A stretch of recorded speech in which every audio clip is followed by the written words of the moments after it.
Good morning. Welcome to Remote Learning from Survival to Exceptional. And this morning we will be talking to some faculty champions about the bad. Bivin, you want to go first? Should I start? Yes, Okay, sure. absolutely. Sorry. Awesome. All right. Yes, let's go. So hi, my name is Bivin Sadler, and I have taught in the our Masters of Science in Data Science program for the last 6 years online and digitally. And then this semester, as many of us found ourselves in a class of 120 undergrads teaching a stat class online there. So there's a lot of overlap and there was a lot of things I found differently, but I'm looking forward to sharing and learning. So let's do it. Awesome. Who wants to go next? I'll go. So I'm Ava Oberdöerster. I'm in the biology department. This is my 20th year at SMU. I've taught everything from introductory biology for non-majors and majors, and now I teach mainly the juniors and seniors.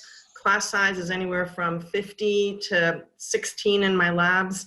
I have done a little bit of flipped in my labs, so I'm a pretty good Canvas user, just because I do use it in my classes to coordinate everything.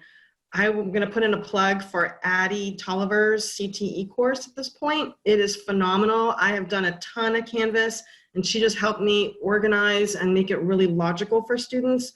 So I would highly recommend. That is my #1 advice for the good part, is do Addie's class through CTE. So I'll keep with the scientists and go next. I'm Brian Zoltowski. I'm an associate professor in the Department of Chemistry. I teach general chemistry, so I teach freshmen in their first year chemistry courses, and then I teach advanced classes in biophysics that are either seniors or grad students. This was my first time transitioning to online teaching, which was kind of a little bit of a whirlwind, and learned a lot of things that work and things that don't work. I also had the opportunity basically to run my entire research group now online, which for something that requires your hands for every experiment is an intriguing transition for all of us. So. Great. Monnie, would you like to go? Sure. I'm Monnie McGee, and I'm a scientist. I'm in the Statistical Science department, and I am, I've been at SMU for 18 years. I helped develop the Master of Science and Data Science program that Bivin is running. That was back in 2014. So that was our first, that's an all online program. So that was our first experience with all online. And I have experience with the flipped classroom using Canvas. I totally recommend Addie Tolliver's courses, as Ava said. They've taught me a lot, even though I thought I was an expert. Again, I have, I'm still learning a lot about online, and the technology keeps changing, which is one of the little things that is hard to keep up with, but there are other things that I'm ready to share. So go on to the next person. Hi, my name is David Jacobson. I'm the newest professor here, apparently. So I've been around SMU for about 2 years. I am the executive director of online education at Cox. I helped start the online program at UNC Kenan-Flagler Business School, and then I went to help start that program at Harvard. I was recruited from Harvard to here. When the pandemic crisis hit, Harvard anticipated they would be shifting courses to online, and they started on January 16th. And they asked me to come back and help lead that process. And so I'm excited to share with you things that work and things that don't. But there's no shortcut around this. If you look at this and you think online teaching is going to go away for me and I'll be back into a classroom, that's unlikely to be the case. And I am very active with SMU in Singapore, the other SMU. They went online right away. And then in early March, because they're cycling ahead of us, they said, oh, we've got this lick. They brought their students back onto the campus. They eliminated online. And by the 20th of March, they had everybody off campus again. And they are not coming back onto campus in Singapore, which is a very proactive healthcare and education country, until January. So, but there are so many opportunities embedded in that, which at the right moment, I'm happy to share. Great. Thank you, David. And I'm Christina Churchill. I'm the Academic Technology Director for the School of Business. And I actually have taught online, and I've been an online student for 5 years. So I kind of have a different perspective on things, but I'm here going to be the speaking moderator.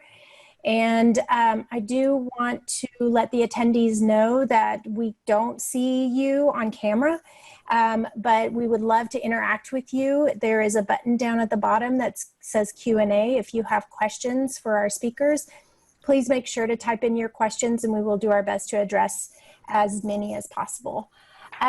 So I kind of want to jump straight into this, and my hope is to kind of show the attendees really just some of the experiences that these faculty have had in remote learning or online teaching or remote teaching.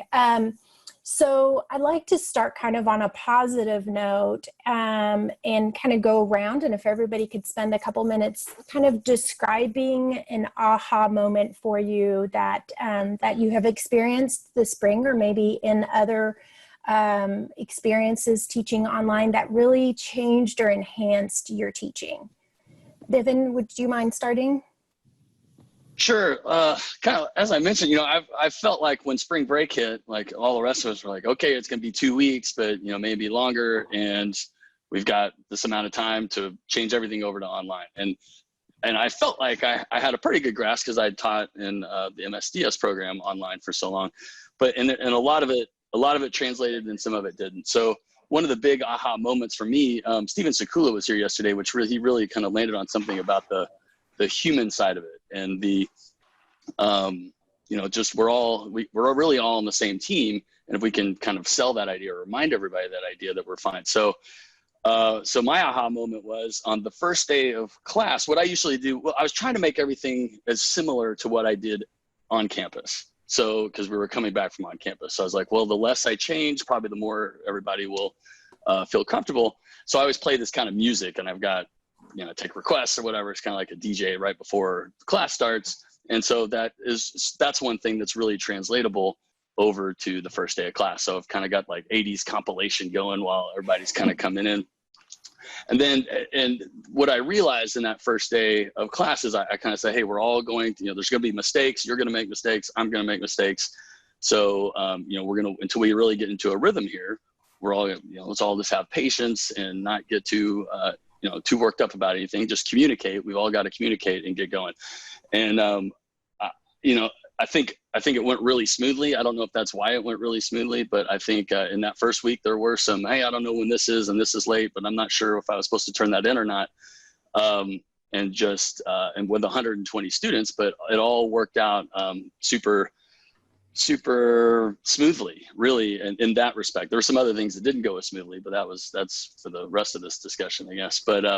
But I think the big thing for me is just being vulnerable, but underlining the communication and saying, hey, we're all in this thing together. I'm going to do the best I can. When you have a problem, let me know. And I think most anything you run into will be pretty smoothly solved. Great. Ava, what were your perspectives? Or my biggest aha was over spring break. I was kind of half in shock. And I just kind of noodled over what I needed to do. And I realized that I had to be hyper organized. And that's my biggest advice is plan, and then plan some more, and then figure out how you're going to deliver that. So kind of just be hyper organized. And then Bivin is correct. Like lots of grace cards for, that's what I call it in my household. It's like, everybody's going to mess up at some point in time, expect it, and, show some courtesy and just be kind to the students. And remind the students to be kind to you also. You're only human. But if you can plan and organize, that is key. Mm-hmm. Mm-hmm. That's great. Brian? Mine is kind of a blend of Bivin's and Ava's. I was not particularly, let's say, skilled at a lot of the tools that we have to use for online learning. So I was going to be learning them kind of on the fly. And what I did was use as an opportunity to teach students kind of about what peer review is. And I sent an email out to them all and explained that, this is a learning experience for all of us on all sides. And in science, when we're going through and doing new things, the way we make sure it's working is by doing peer review. And I told them that they're my peers and that this is their opportunity to give me peer review and tell me what works and what doesn't work so that we can all get better at this during the process. And on the flip side of that, what I learned in the very beginning was what Ava's saying is, in order to do a good online lecture, you have to be hyper organized. The way my lectures are done, it's basically like being at a chalkboard. But now I'm being recorded and having to write on an iPad instead of what I'm used to at the same time. And making sure that it flows well and is consistently delivered requires you having detailed notes ahead of time readily available for you to follow. Otherwise, it's going to go poorly. That's great. Monnie, do you have more to add? Yeah, so I agree with everything that's been said so far. One of the things I tried to make my students comfortable, letting them know that I had experience with this and I knew some of the issues that were going to come up. I was kind of anticipating them and not to worry, it was all going to be fine. So I just tried to be reassuring in that way. I also let them know, I guess I got it from both sides because I have high school students at home that were trying to do the exact same thing equally quickly. And so I knew what those issues were going to be too from their side. The other thing that I found just as pedagogically, well, there was a social thing and a pedagogical thing. The social thing was that when I put students in breakout rooms, one of the things I noticed is that their names are all visible to them when they're in the breakout rooms because they have, the little name down here in the bottom. I actually think they got to know each other's names better because, I had so many students who would come up to me and I'd ask them, we work in groups. I say, well, they had a question. I said, well, who was in your group? And they would be like, well, she's got dark hair and she wears glasses and I think she's wearing a red shirt today. So you didn't get her name? But these little, tags that kind of work like the little tags you have in a big lecture. I think that helped them know each other better. And so that was one big aha moment that I had, that they were actually starting to call each other by their names. That's great. That's great. And David? The other big aha moment that I had, I'm sorry, okay. The other one was pedagogically, I realized that I could put a lot of stuff pre-class in videos, which, I'd done before, sort of flipped classroom. And I could be more, I could edit those and be more structured about those. And then in class, I tried to do the stuff that changed a lot, like software, like coding, and things that might have questions, that the students might have a lot of questions on that would lend themselves more to discussion. That's great. David? So I think that you've heard some great things so far. And I just want to add a couple. One is that I bring an empathy to the trauma that people are still going through, yet I bring very high expectations for what this course is going to be. And part of that is because we use a very robust canvas, and then the canvas becomes the roadmap to the students. It also helps keep us focused, but it becomes a roadmap to the students. And the other part of that is that now that we're doing this with an eye to the future, that we'll be doing this more regularly, it's important to start to disaggregate what your course experience is for the students. And so when we are preparing for classes, we look at, we have classes that I'm teaching that used to be a 3.5-hour lecture. And now there is an 1.5-hour class time, and then we baked in the asynchronous components, which have a lot of robust actions and activities and videos, but they're interactive. And we did that very quickly. Now we had in the online MBA program, we had been doing that, but in the 2 weeks before the beginning of the summer session, we had faculty that were experienced at this totally create asynchronous mods all the way through with very short videos, not long lectures, breaking it out into short segments, giving activities between, another short segment, so that when you re-aggregate it, they should know exactly what they would have known at the end of your lecture in a live session. And now you have this gift. You can take them further. And so I guess my breakthrough moment was realizing that even when we're empathetic, we can demand a lot. And the other part is that this doesn't work if students are not prepared. When they show up in a classroom and there's a whole lot of students there, you never really know who's done the work and who hasn't done the work, except that I cold call all the time. So after a while, they do the work. But now I created alternative ways of them expressing that they did the work and earning points for it, because I use lots of breakout sessions and collaborations throughout the course.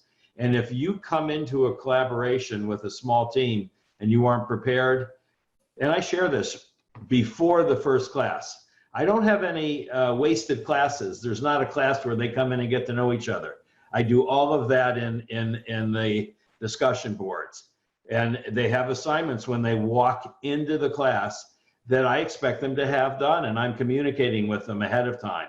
And so we don't waste any time with introductions. They're paying a lot for this experience. We get right into discourse. So at any rate, those are the tips that I have. That's great. Thank you.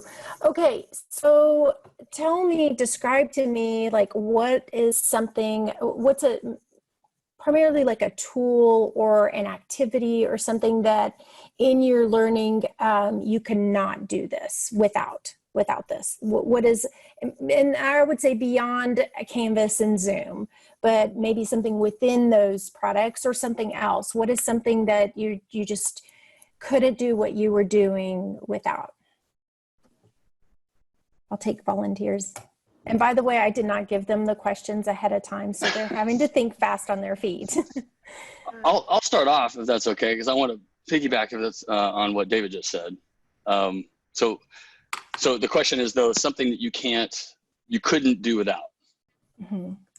So yeah, back to kind of piggybacking on what Monnie had said, and then again what David had said there, is the way that I've had kind of done it, kind of moved over in our program that's online already, is this whole reverse classroom or flipped classroom idea. To what David said, you know, to have them come into live session or have them come into the digital classroom, having already, I look at it as a puzzle. So having already built the pieces, and then we'll put the pieces together in the puzzle. If you're building pieces in live session, everybody's going to be lost. You're not going to get a lot out of it. So all of that stuff, as Monnie said, you could front load, you can do. And can I just share my screen real quick? I've got it kind of dialed up here. I have the ability. Nope, host is disabled it. Never mind. It looked like it was on there. Anyway, in a module on Canvas, it's I'll have pre-recorded videos that I upload to YouTube, which is nice. I don't know who, this is for the bad and the ugly part, I don't know who has done it, but I can see out of my class of 120 how many hits it has. So that's kind of nice. You can do that in Canvas too, but it's nice on YouTube. People could leave comments and stuff like that. So I've got, you know, little chunks of videos there, and then there's a FCA, a 4-class assignment. And so they've got about 2 problems that they work on.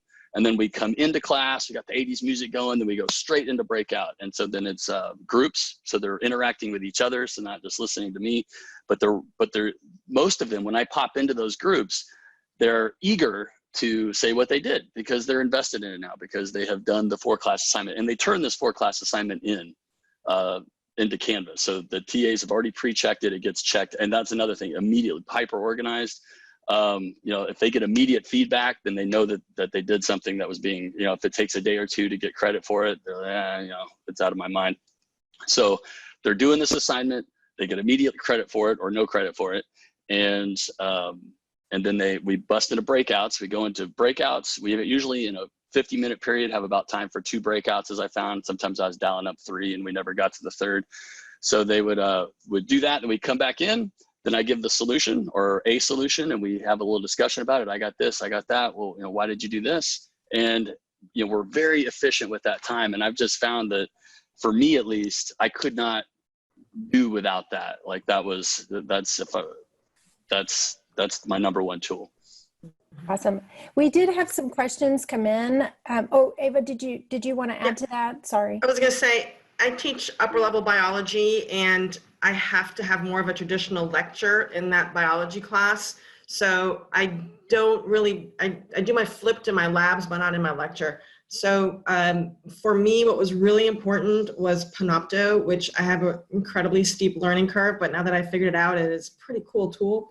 And you can do asynchronous lectures and then insert quizzes to make it interactive.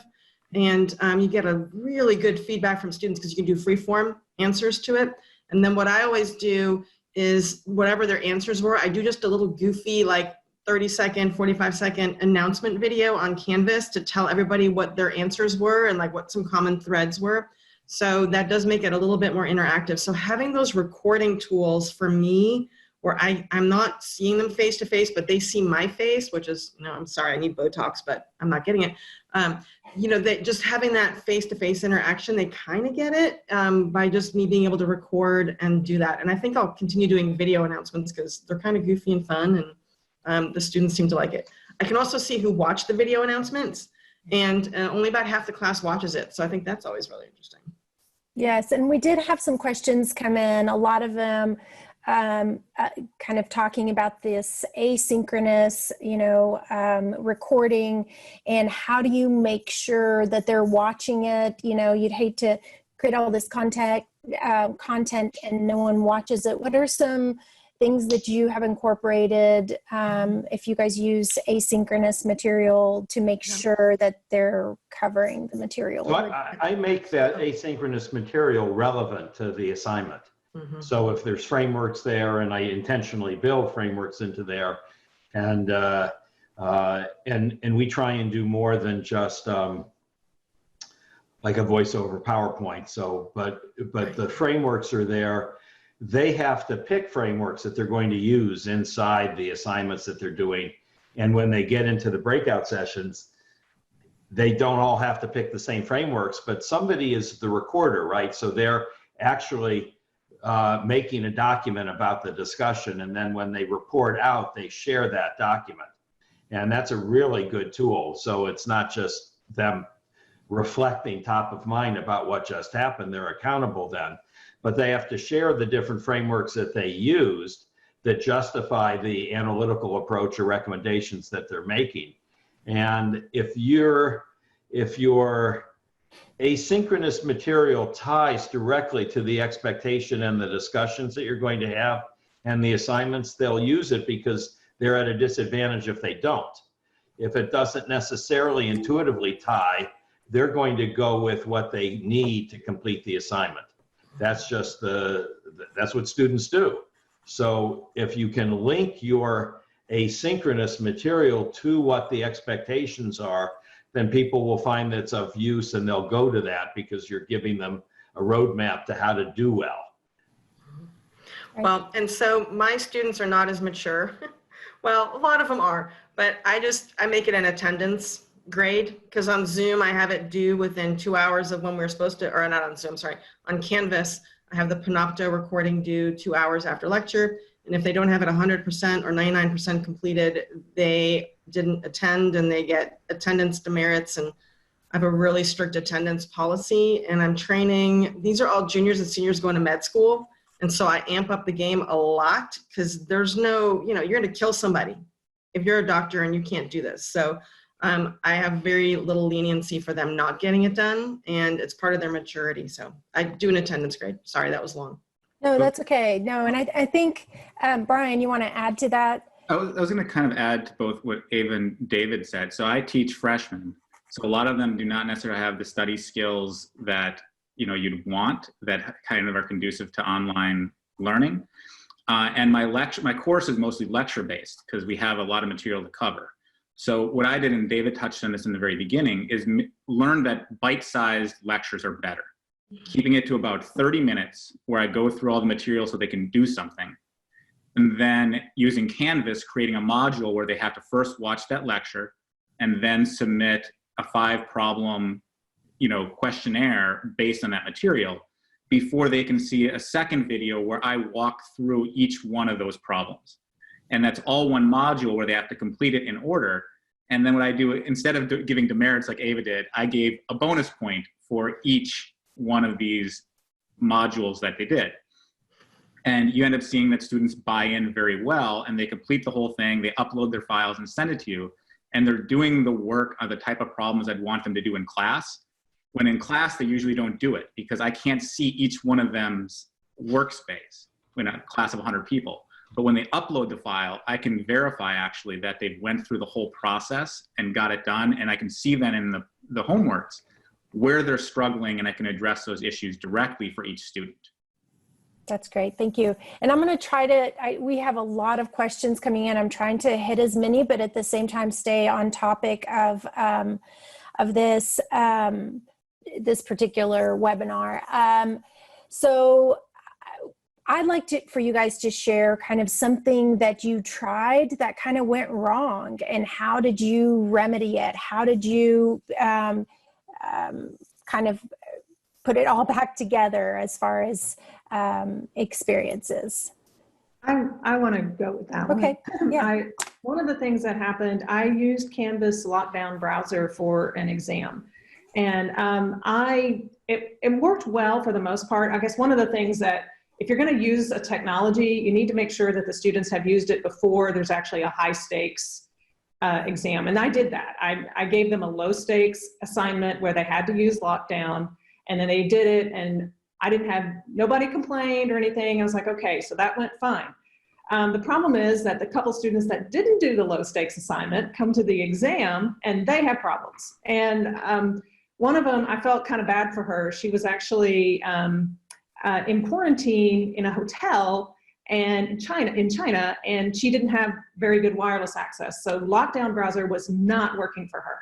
I mean, tried multiple times and it just wasn't working. So, you know, that was something I did not anticipate, and, you know, tried multiple times back and forth with OIT, and they were very helpful. But in the end, what I had to do is just tell her, okay, you're going to take the exam, you know, in a couple of days. You're not going to do it on lockdown, but you're having a totally different exam.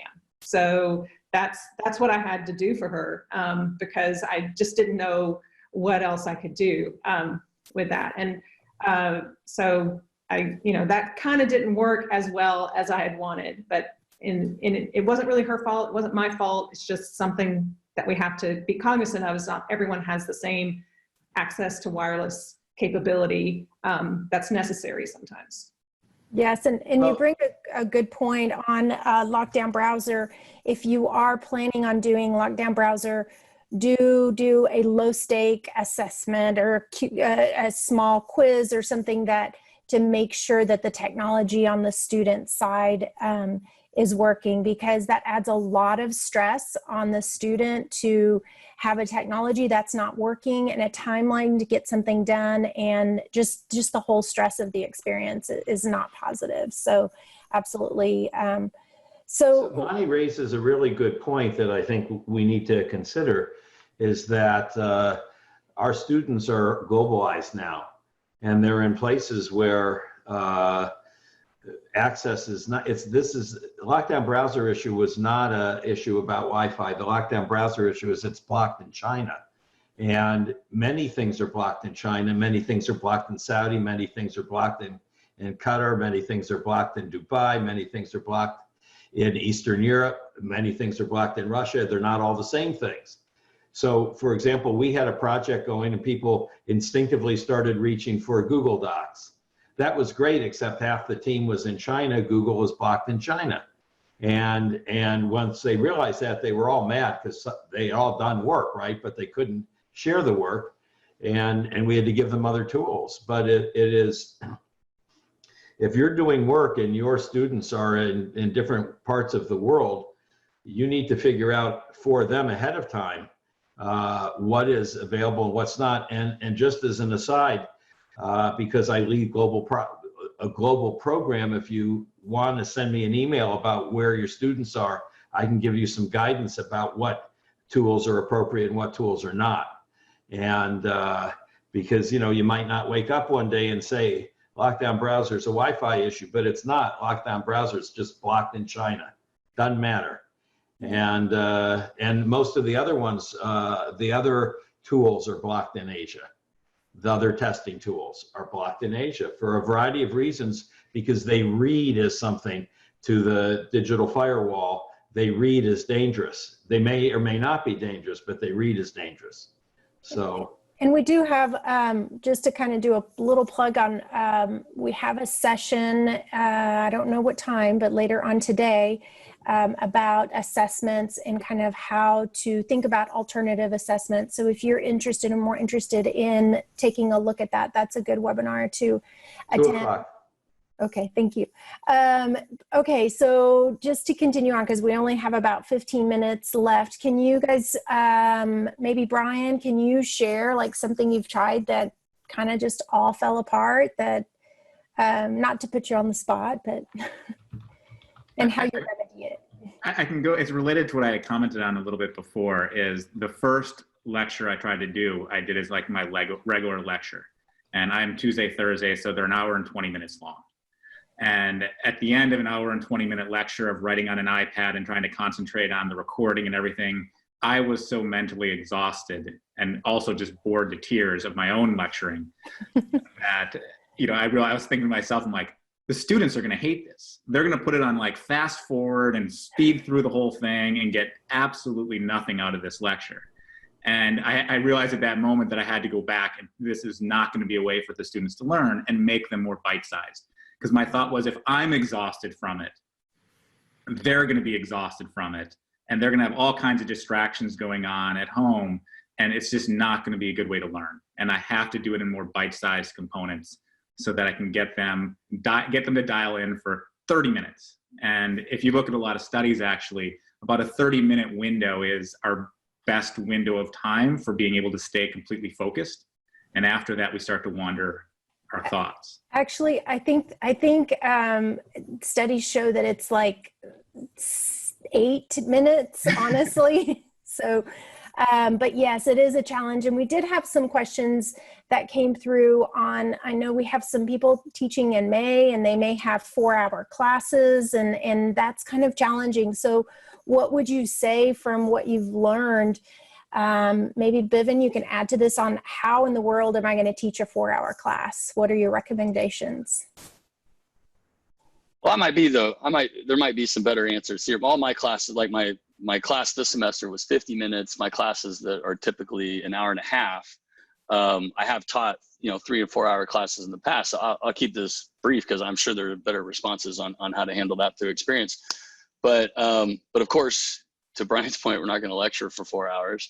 I would, we're not going to lecture for more than 30 minutes or maybe 15-minute chunks.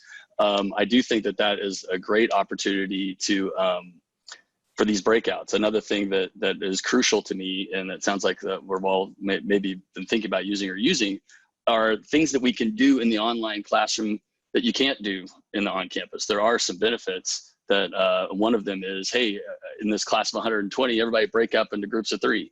Okay, well, that's going to take half the class just to get everybody in and get everybody back out of that. Whereas you can do it in a snap of your fingers and break that into breakouts. So, and those type of things, I would again kind of front load through videos or Panopto, or there were some really great ideas about keeping things not only synchronous but in order. And then when they come into class, make it very practical and intertwine 8-minute lectures with actually doing the assignments and then doing some coding, as Monnie had said, depending on what your class is. But again, that's how I would handle it initially, but I'll open the floor there. If I could just break it up on that a little bit, because I'm actually going to be teaching a class in May term and the first June term. So I've had to think about this a good bit. And the thing that I'm basically taking away from actually having done now something in the spring is that it has to be, it's going to have to be very highly structured. And I'm going to go through and try to do very similar things of making these 30-minute modules where there is some work afterwards, and then them being able to see me go through the work, where I'm basically going to schedule it all out for them and say, this is the recommended schedule to follow to succeed in this class. So that they have basically these set blocks of exactly how much time it's going to do and which times in that schedule are going to be for in-person discussion over the problems and how to get it done, so that they're aware from day one what they need to complete. And I actually think in that type of format, the class can actually potentially be more productive than normal, because you have everything in bite-sized chunks that they can spread out, knowing how long it's going to take throughout an entire day, versus having to sit there in a 4-hour lecture during the course of the afternoon where they get exhausted after the first 2 hours. So I think that really need to be highly structured, keep some of it asynchronous, and then very diligent about when they need to complete it so that everybody stays on tasks and doesn't fall behind. That's great. And just to piggyback off what Brian said, this is where Addie's CTE course is really good at helping you get that organized. And she has a great eye for, oh, that's too much or that's just right. So again, a plug for Addie's CTE course. Awesome. The other part is that you don't have to, well, somebody can correct me. At Cox, where we had 4-hour classes or 3.5-hour classes, we're not requiring people to lead 3 hours worth of lecture and activity. So you need to break out your contact hours by, if you've created robust asynchronous material, that counts as contact hours similar to lecture. Then you bring them in and use that time really well. And then I have students, our May started May 4th at Cox. And so we were bringing students in who were used to a 3.5-hour lecture, and they're raving about all this asynchronous interactivity that they can have, and then a 90-minute class. And they're spending probably more time preparing and doing than they would in a 3.5-hour, but it's so digestible to them. And they are loving the experience because it's far more engaged. And that's the gift we have now, right? We can create something that's far more engaged. And that's what I urge us to think about, how to be engaged in whatever our course is. Thank you, David. One thing that came through as a question, and this ties into engagement, is using discussion boards. And I know that that is something very traditional in a typical online program. But it may not have been something that you guys incorporated. And I know David has a lot of experience. Do any of you guys have experience in discussion boards? Okay, well, David, can you talk a little bit on that, on what they are, why use them, and how it can possibly bring kind of cohesiveness within a course? So the discussion board is not random. The discussion board topics that I launch, and by the way, students can launch related subjects too, but the discussion board subjects that I launch relate to the content of the class. Now, fortunately, I teach global business strategy and some law and strategy classes, and you know, it's a target-rich environment with current events, but I tie them back, and then I give credit. So in a class where there's a lot of people, not everybody's going to be able to participate, and you can't always even see everybody, right? But I allow credit to happen in the discussion board for quality and for interactiveness. And so, but you get to control what's going to be discussed, pick those things that directly relate to the outcomes you want, but give them space, because very often I'll find people are going down paths I wouldn't have picked, but they're better than what I would have picked. And it's great.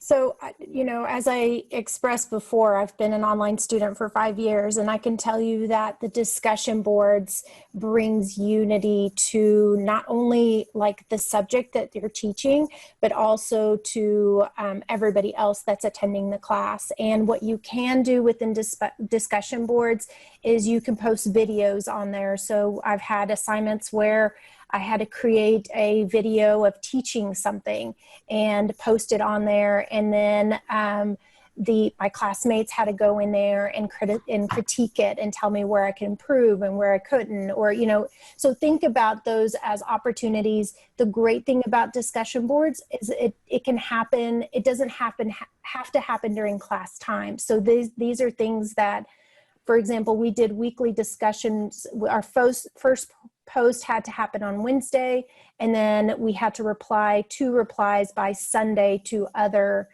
to other students. So you can kind of bring a little bit of unity within to even if it's subject related, but also ties in so they can the students can have a little bit of camaraderie as well. So just things to think about to kind of put a little bit of glue within your course. And it's not just about assessments, but a lot more about learning. So we have 3 more minutes left, and I'd like to kind of go around, and if you can give your one thing that you would recommend, like this is something you've got to do for the attendees, and we'll go around. And then also what we'll do, I did want to let you know, if you go to the SMU CTE webpage, there is a sign up link there for the online learning course that Ava was talking about. So that's how you would find it. Just go to smu.edu, look for do a search on CTE, and there should be the link there. So yeah, wrapping up, if you can kind of go around and just, what is your words of wisdom in all of this? Bivin, you want to start?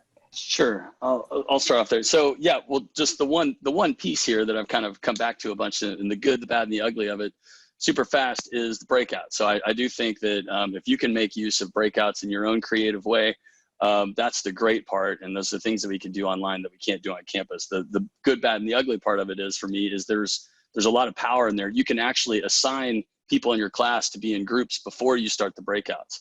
So you can randomly assign them, but I think, so a point that was made earlier is, if I can build camaraderie, and then you can really build buy-in if you have them in the same groups, or maybe they're in groups that you're going to have them do projects in later.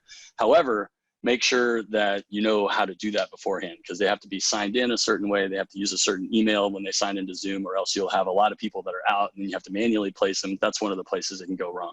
So communication and preparation, hyper-organized, to Ava's point, on those breakouts, and they could be very, very, very powerful tools that I couldn't live without.